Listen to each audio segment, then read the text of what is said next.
तो आज हम नजर डाल रहे हैं हाल ही में आई फिल्म कुबेरा पर। हमारे पास इससे जुड़े कुछ रिव्यूज और एनालिसिस हैं और देखना ये है कि इन सब में से काम की बातें क्या निकल कर आती हैं। हाँ, ये फिल्म काफी चर्चा में रही है। तेलुगु और तमिल में बनी है मेनली, और हिंदी में भी डब ही है, साथ में कन्नड़ मलयालम में भी। बिल्कुल। शेखर कम्मुला का डायरेक्शन है और कास्ट भी जबरदस्त है। धनुष, नागार्जुन अक्किनेनी, रश्मिका मंदाना और वो जिम सर्ब भी हैं। हाँ, और म्यूजिक देवीश्री प्रसाद का। तो चलिए इन सोर्सेस के जरिए समझते हैं कि आखिर ये फिल्म है क्या। बिल्कुल। तो कहानी मुंबई में सेट है। हाँ, मुंबई की गलियों से शुरू होती है। धनुष बने हैं देवा कल्लम। हाँ, तिरुपति का एक सीधा साधा भिखारी है जो अनजाने में एक बड़े सीक्रेट ऑपरेशन का हिस्सा बन जाता है। और इस ऑपरेशन को लीड कर रहे हैं नागार्जुन, दीपक तेज नाम के एक सीबीआई अफसर के रोल में। हाँ, पर एक बदनाम सीबीआई अफसर, ये पॉइंट अहम है। अच्छा, बदनाम अफसर, ओके। और ये ऑपरेशन भी कोई छोटा मोटा नहीं। इसमें एक तरफ है नीरज मित्रा, जिम सर्बो का कैरेक्टर, एक बेहद अमीर और क्या कहते हैं बेरहम किस्म का आदमी। उसे बंगाल की खाड़ी में एक गुप्त तेल भंडार पर कब्जा करना है और इसके लिए वो नेताओं को रिश्वत दे रहा है। कितनी, कुछ फिगर था शायद? हाँ, 1 लाख करोड़ रुपए की। ये पूरा ताना बाना इसी के इर्द गिर्द बुना गया है, जैसा कि ज्यादातर रिव्यूज बता रहे हैं। सही कहा। और पेंच तब फंसता है जब देवा यानी धनुष का किरदार, उसे इस पूरे खेल की सच्चाई पता चल जाती है। बिल्कुल। वो वहां से भाग निकलता है और फिर वो पूरे ऑपरेशन के लिए एक बड़ा खतरा बन जाता है। और इसी भागदौड़ में उसकी मुलाकात होती है समीरा से, जिसे रश्मिका मंदाना ने प्ले किया है। हाँ, तो फिल्म में फिर धोखा, जान बचाने की जद्दोजहद और अपने सम्मान की लड़ाई, ये सब चीजें सामने आती हैं। अच्छा। हाँ, यहाँ एक दिलचस्प बात जो कई सोर्सेज ने उठाई है, वो है देवा का ट्रांसफॉर्मेशन। हाँ, कैसे वो एक अनदेखे इंसान से, हाँ, एक हाशिए पर पड़े इंसान से वो सिचुएशन के चलते एक तरह का नैतिक केंद्र, एक मॉरल कंपास बन जाता है। फिल्म लालच, ताकत और आखिर में मुक्ति जैसे विषयों को भी छूती है। और जो रिव्यूज हमने देखे उनमें इस बात की तारीफ है कि अमीरी गरीबी का फर्क और नैतिकता के जो ग्रे एरियाज हैं, सही, उन्हें काफी बारीकी से दिखाया गया है, बिना ज्यादा लाउड हुए। बिल्कुल, यही शायद कम्मुला की खासियत भी है। अब एक्टिंग की बात करें तो धनुष, उनके लिए तो कमाल की तारीफें हैं। कई आर्टिकल्स में उनकी परफॉर्मेंस को उनकी करियर का बेस्ट बताया जा रहा है। हाँ, ये बात तो लगभग सभी जगह कॉमन है।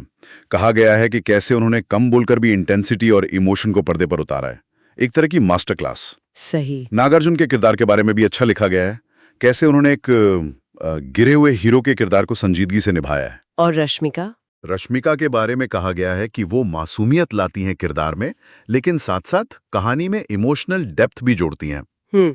और जिम सब विलन के रोल में वो अपने ठंडे और शातिर विलन के रोल में जमे हैं, ऐसा ज्यादातर लोगों का मानना है। टेक्निकली भी फिल्म मजबूत बताई जा रही है। निकेत बोमरेड्डी की सिनेमेटोग्राफी की काफी बात हुई है। हाँ, कि कैसे कैमरे के जरिए वो अमीरी और गरीबी का जो कॉन्ट्रास्ट है उसे अच्छे से कैप्चर किया गया है। बिल्कुल, ये कॉन्ट्रास्ट कहानी का अहम हिस्सा लगता है। जरूर।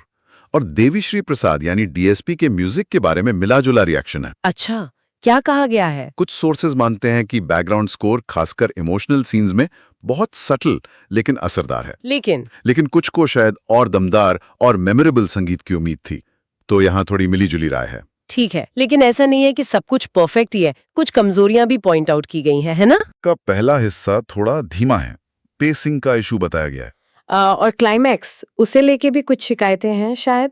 हाँ, क्लाइमैक्स को लेकर कुछ लोगों को लगा कि वो थोड़ा जल्दबाजी में निपटा दिया गया, शायद उतना असरदार नहीं बन पाया जितनी उम्मीद थी, थोड़ा फीका सा लगा कुछ को। और एक बात और, सपोर्टिंग किरदारों के बारे में। हाँ, वो भी एक पॉइंट है जो कुछ जगह मेंशन किया गया है कि उनमें गहराई की कमी महसूस होती है, शायद वो उतने डेवलप नहीं हो पाए। शायद यही वजह है कि IMDb पर रेटिंग 7.210 है और टाइम्स ऑफ इंडिया ने 3.55 दिए हैं। अच्छा है, पर शायद एक्स्ट्रॉर्डिनरी नहीं। हाँ, उम्मीदें शायद थोड़ी और ज्यादा थी, खासकर कास्ट और डायरेक्टर को देखते हुए। बॉक्स ऑफिस का जिक्र भी जरूरी है। शुरुआत तो अच्छी हुई थी इसके। हाँ, पहले दिन भारत में करीब 14.75 करोड़ कमाए थे और पहले वीकेंड में कलेक्शन 48.6 करोड़ तक पहुंच गया था। अच्छा खासा स्टार्ट था। बिल्कुल, और 12 दिनों में भारत में कमाई 82 करोड़ रुपए पार कर गई थी और वर्ल्ड वाइड 125 करोड़ से ज्यादा। ये शुरुआती आंकड़े थे, लेकिन फिर शायद थोड़ी गिरावट आई। हाँ, दूसरे हफ्ते में सितारे जमीन पर से टक्कर मिली, जो कि बड़ी फिल्म थी, तो कलेक्शन थोड़ा धीमा पड़ गया, जैसा कि ट्रेड रिपोर्ट्स बता रही हैं। तो कुल मिलाकर इन सोर्सेज से जो तस्वीर उभरती है वो ये है कि कुबेरा कोई टिपिकल मसाला एंटरटेनर नहीं है। नहीं, बिल्कुल नहीं। ये पावर, गरीबी और सिस्टम पर एक सोचने पर मजबूर करने वाली फिल्म है, थोड़ी गंभीर किस्म की। सही बात है।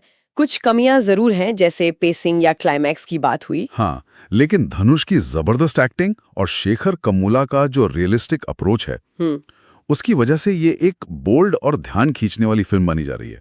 एक कोशिश तो है अलग करने की। तो एक सवाल जो दिमाग में आता है और शायद दर्शक भी सोच रहे हों, वो ये कि इसी तरह के विषय, पावर, गरीबी, सिस्टम, इन पर बनी दूसरी फिल्में हैं, जैसे मान लीजिए कांतारा या धनुष की ही असुरन। हाँ, अच्छी तुलना है। तो उनकी तुलना में कुबेरा कहाँ खड़ी होती है? इसका क्या टेक है? ये वाकई सोचने वाली बात है। हर फिल्म का अपना नजरिया होता है, अपना ट्रीटमेंट होता है। असुरन का फोकस अलग था, कांतारा का बिल्कुल अलग फ्लेवर था। कुबेरा शायद शहरी गरीबी और बड़े कॉर्पोरेट पॉलिटिकल नेक्सस पर ज्यादा फोकस करती है।